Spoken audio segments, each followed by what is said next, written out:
Hello everyone, welcome to Elite's Grid. So today we will discuss another guiding principle of parajumbles, which is the coherence principle. So what is the meaning of coherence principle? The biggest hint is in your question itself. Parajumble के question में given होता है that you have to arrange these four sentences in such a manner that you form a coherent paragraph. तो coherent paragraph का meaning क्या होता है? That if I have four sentences, the first one is connected to the second one, but second is connected to two. First also and to third also. Third भी दो sentences से connected है, to second also, to fourth also, but fourth सिर्फ एक से connected है. Which means कि हर sentence की coherence एक जैसी नहीं होती है. जो first वाले और जो last वाले होते हैं, they have less coherence than the sentences which lie in between. तो इसको समझने के लिए बेस्ट एग्जाम्पल है जैसे जिक्सॉ पजल होता है, one picture is divided into various pieces. तो उसमें क्या होता है, जो साइड वाले पीसेस होते हैं पजल के, they are flat from one side, but जो मिडिल पीसेस होते हैं they have connecting points at both sides, but जो साइड वाला होगा वो एक साइड से फ्लैट होगा. मतलब ये वाला पार्ट कनेक्टेड नहीं है रेस्ट ऑफ द पीसेस से. तो parajumble is also like a puzzle. तो मतलब जो शुरू वाले सेंटेंसेज हैं वो एज सेंटेंसेज हैं और वो कनेक्टेड नहीं है बाकी से. सो दिस मीन्स कि अगर we can apply this principle कि अगर हमें फोर सेंटेंसेज में से लेट्स से कोई ऐसा टॉपिक दिख रहा है, मे बी किसी पार्ट ऑफ सेंटेंस में या पूरा सेंटेंस ही बिल्कुल अलग लग रहा है, उसमें कोई ऐसा अलग टॉपिक है जिसमें rest of the three sentences they are not talking about it, हो सकता है वो एज वाला आपका पजल का पीस है. So maybe it can come at the beginning और एट द एंड. अब वो हम सेंटेंस को रीड करके देख सकते हैं वो इंट्रोडक्शन वाला सेंटेंस है या वो कंक्लूजन वाला सेंटेंस है. अगर वो इंट्रोडक्शन वाला है उसके एग्जाम्पल्स ही होते हैं जैसे आपको कोई बैकग्राउंड दिया होगा और फिर उससे मेन टॉपिक पर इंट्रोडक्शन होगी जिसके बारे में सारे सेंटेंसेस फिर डिस्कस करेंगे. लेट्स से एक एग्जाम्पल है कि British rule led the foundation for poverty in India, और rest of the three sentences main topic poverty ही है, तो rest of the three sentences are talking about that only. But एक sentence में British rule भी mentioned है और कोई और सेंटेंस उसके बारे में कोई बात नहीं कर रहा है, ब्रिटिश रूल से रिलेटेड मतलब टॉपिक ही नहीं है हमारा. तो चांस है कि ये सेंटेंस एज वाला सेंटेंस है फर्स्ट में या एंड में आने का, और हम उसको पढ़ के समझ सकते हैं कि बैकग्राउंड वाला है, इंट्रोडक्शन में आएगा. या फिर कई बार क्या होता है, कुछ कंपैरिजन दिया होता है किसी चीज़ से कि जस्ट लाइक दिस पर्टिकुलर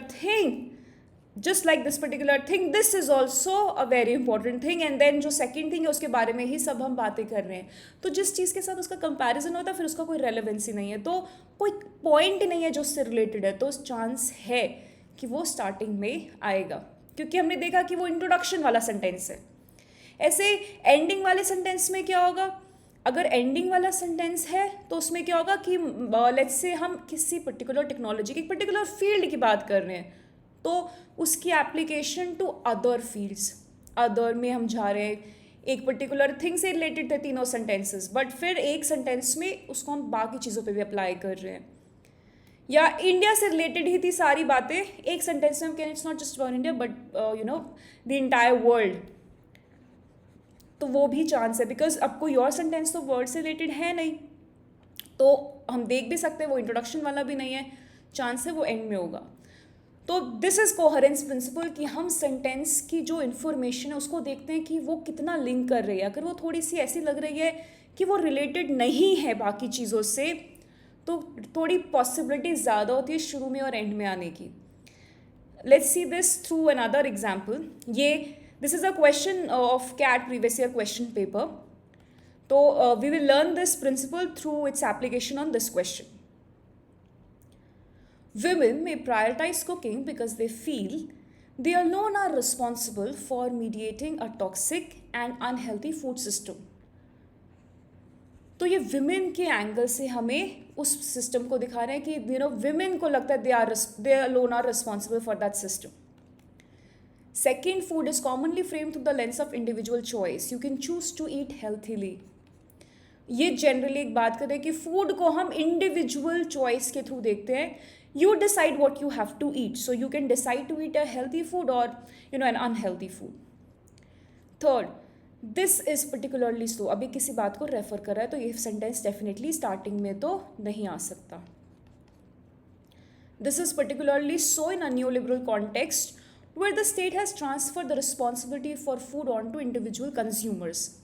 अब ये भी वो इंडिविजुअल कंज्यूमर्स की जो चॉइस होती है उससे रिलेटेड है कि न्यू लिबरल कॉन्टेक्स्ट में भी ऐसे होता है. न्यू लिबरल कॉन्टेक्स्ट मीन्स ऐसी कंट्रीज जहाँ पर स्टेट नहीं इंटरफेयर कर रही है और market forces of demand and supply they are deciding what is to be produce, what should be the price at which it should be sold, और उसके अकॉर्डिंग जिसके पास जितने पैसे हैं accordingly they buy the things.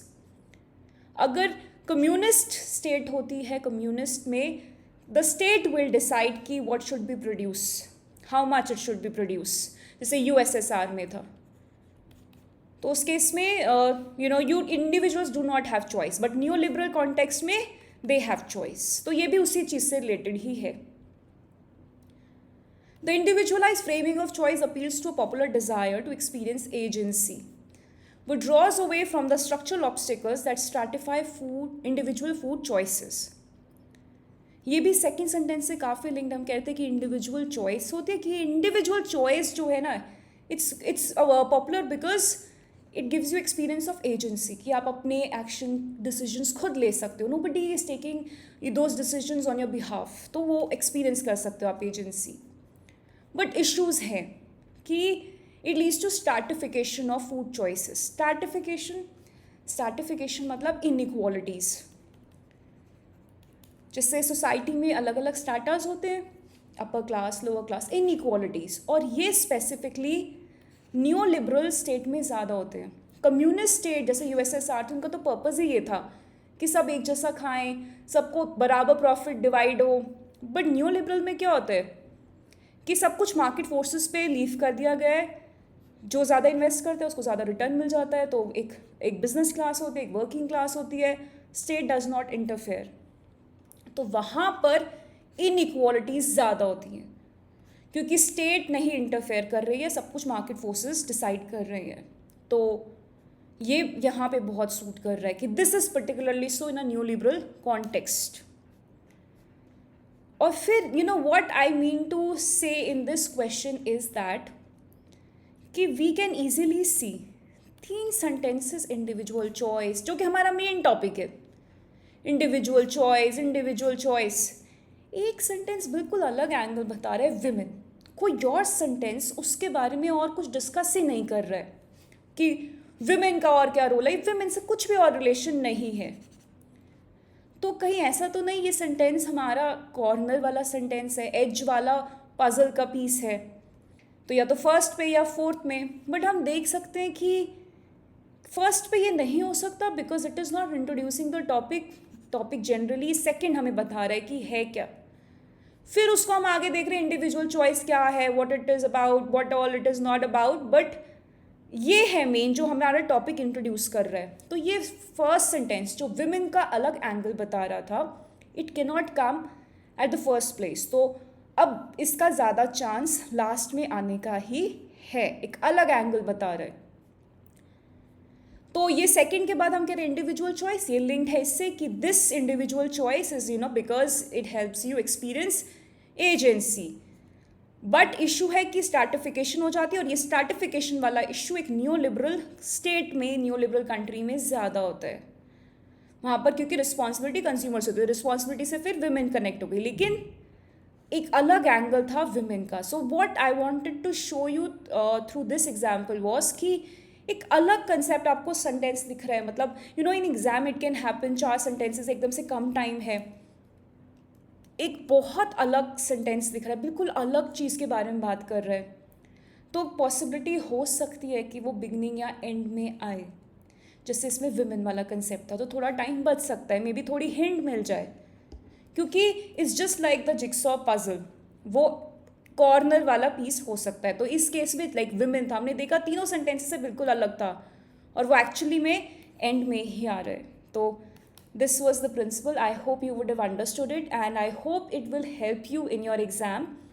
We will be back with more such tricks, more such questions. Till then, keep working hard for your exam. Thank you.